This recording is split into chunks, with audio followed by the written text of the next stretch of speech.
There's no handbook for your child's health, but we do have a podcast featuring world-class clinical and research physicians covering everything from your child's allergies to zinc levels. Welcome to Kids Healthcast by Weill Cornell Medicine. I'm Melanie Cole, and we're talking today about managing our child's screen time and their eyes. Joining me is Dr. Christopher Starr. He's the Director of Refractive Surgery and Associate Professor of Ophthalmology at Weill Cornell Medicine. Dr. Starr, I'm so glad to have you join us, and for every parent listening, this is going to be an amazing episode, I can tell. So our kids, in the time of COVID now, they're doing Zoom class, they're doing tele-everything. And I must admit, Dr. Starr, as we get into this podcast, I have seen my children literally on their phone, on their iPads, watching TikTok or something, and doing their Zoom class at the same time. What are our kids doing to their eyes while they are staring at sometimes as many as 3 different screens at once? Yeah, I agree with you. I've got an 11 and a 13-year-old who are also doing a lot of virtual school and spending a whole lot of time doing other things on their digital devices during school and outside of school. TikTok certainly being one, YouTube, and all the other apps that they're on. So yes, it is extraordinary how much screen time is going on in kids these days. And for so many reasons, there are many, many issues around that, social, health-related issues, and it's a quite complex topic, and I think we're all in agreement. All parents are in agreement that they'd like to see their kids on devices less throughout the day. But I will say this, that virtual school is better than no school, and virtual school can be reasonably effective.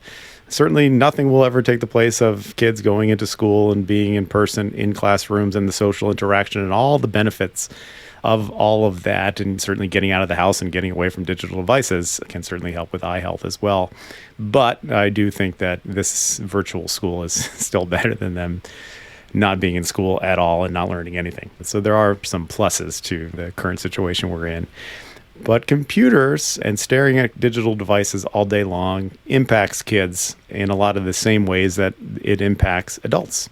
And the immediate issues to the eyes are things like eye strain, which even kids who have very strong eye muscles that can, we've all, as adults and as parents, we've all had our kids show us something on their phones and they put it an inch in front of our eyes and expect us to be able to see it because they can see it that close up. And of course, we have to move it far away from our eyes so that we can actually see things in focus as we get older. And even though the kids have that robust ability to focus on little tiny objects and right in front of their eyes, they are still susceptible to eye strain and eye fatigue as the day goes on when they stare at these devices in front of their face. And so they will also complain occasionally of headaches as the day goes on after the 9th or 10th hour of looking at these digital devices all day. You see them scrunching their eyebrows and maybe squinting a little bit and rubbing their foreheads. And that's all this sort of fatigue and eye strain and eye fatigue that is very common when we stare at these devices all day and don't take breaks. Similarly, kids can have the dry eye and irritated, red, burny, stingy, teary eyes that one gets when you stare at a computer and you don't blink as much. Kids don't blink either when they're staring at computers. And so we know that the blink rate could decrease by up to 50% when we're staring at devices. And that leads to these eye dryness and irritation as the day goes on. And kids experience that just like adults do. So we still recommend the same 20-20-20-20 rule for adults. We recommend the same thing in kids. Take the breaks every 20 minutes, look away into the distance, let the eye muscles relax for 20 seconds or more, and look into the distance out a window or down the hallway at an object that's 20 feet away or further, and use that fourth 20 to kind of close the eyes or blink rapidly or put in lubricating drops to re-lubricate the surface of the eye, just as important for kids as it is for adults. But one of the things that is kind of unique to kids and the maturing eye that school-age children are going through. And that is, and this is astonishing really, when you look at the data, lots of studies have been published. We know that the rates of childhood myopia, nearsightedness, are increasing dramatically, and they have been for years, even before COVID. But in the post-COVID era, with the lockdowns and quarantine and people being indoors, especially kids, with virtual education, we are seeing a dramatic threefold rise in prevalence of nearsightedness in school-aged children. And the reason why that's significant, it's not just, you put on eyeglasses to correct it. With progressive myopia, nearsightedness, when the eye elongates, especially to very advanced degrees, high myopia or pathologic myopia, that increases the risk of retinal tears, retinal detachments, glaucoma, cataracts at younger ages, what we call myopic degeneration, which is essentially macular degeneration, but in younger people. So pathologic myopia is a real scary thing, and it is on the rise in large part due to kids spending all their time indoors on computers and digital devices. And while there are genetic predispositions, and while there is a component of just kind of staring at near targets and computers throughout the day, one of the strongest correlates with this increasing prevalence is actually, believe it or not, the lack of natural light, getting outdoors into the sun, into the natural outdoor light. And the theory is that light turns on dopamine, and dopamine in the eye can actually prevent the eye from elongating. And if you're not getting that exposure to natural light, you don't get enough dopamine in the eye, and the eye continues to grow through that sort of critical period as kids are developing, and their eye can get longer and longer and more nearsighted without that dopamine and without that exposure to sunlight. And that is what's leading to these increased rates of nearsightedness. So the recommendation for us, in addition to that 20-20-20-20 rule, is throw in another 20 and go on outside if you can. If you have the time during the day, take your breaks, do that outside. Go outside, get in the backyard if you live in a city like I do, on a balcony or on the sidewalk, but get outside. Make the effort to get outside and stretch, move around, and get some natural sunlight to hopefully prevent this increased rate of myopia that we're seeing so commonly. That is so interesting. And while you and I would like to get outside and get some of that sunlight, the kids almost look at that as a punishment. Back in the day, it was like, you can't go outside. That was your punishment. But now they're like, oh, please make me stay in my room. Please let me stay in my room. Right? It's a whole different time. So all of this great advice, and you're a parent as well. How do we get our kids to do that? Maybe they are complaining of headaches. Maybe they say, oh, I need a nap now. My eyes are so tired. And also, you and I have done a podcast for adults on Back to Health. Listeners, you can check out that one, where we discussed the blue light glasses. And is that something we do with kids as well when they're looking at different screens of different sizes? How do something like that even help them? So can you just kind of give us a few red flags for parents, a little great advice on shoving our kids out of their bedroom for a few minutes, and then whether or not we should look to things like glasses for them? Well, certainly if the kids are nearsighted and are having difficulty seeing, well, certainly they should be evaluated by an optometrist or ophthalmologist and have their vision checked and be fit for glasses if they need it. If they're at the age of 10 or older, usually contact lenses are reasonable at those ages. And then 21 or older, laser vision correction if they want to get free of glasses and contact lenses. Interestingly, if you think about the way kids learn, education is very visual, right? Everything that we learn, whether you're in a classroom or on a computer, there's a visual aspect to it.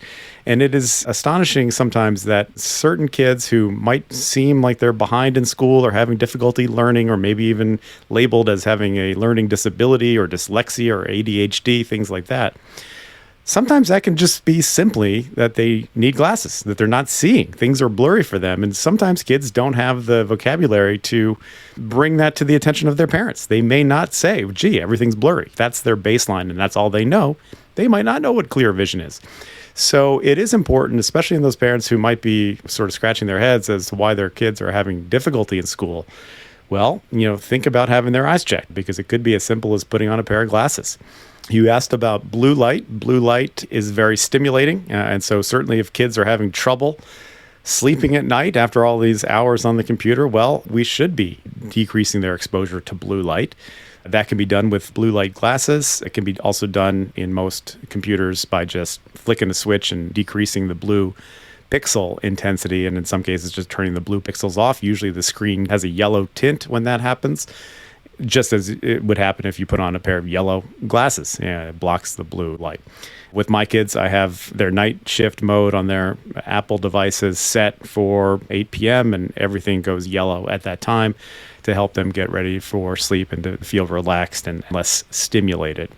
We do need to, as parents, enforce limits on the devices. Now, of course, with school, that's unavoidable. They have to be on for those 8 hours of school a day or whatever it may be.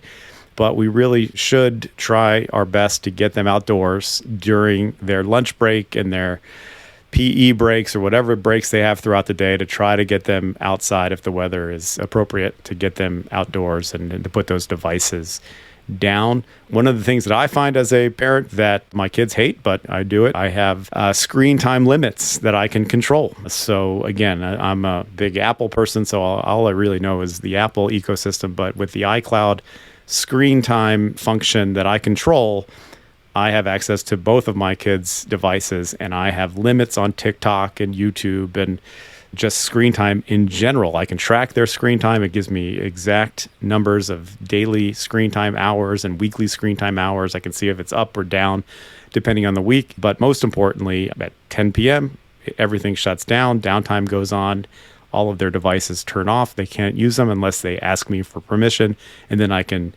allow 15 minutes here or 30 minutes here, depending on the day of the week and what's going on. If they're on vacation, I'll give them a little bit more.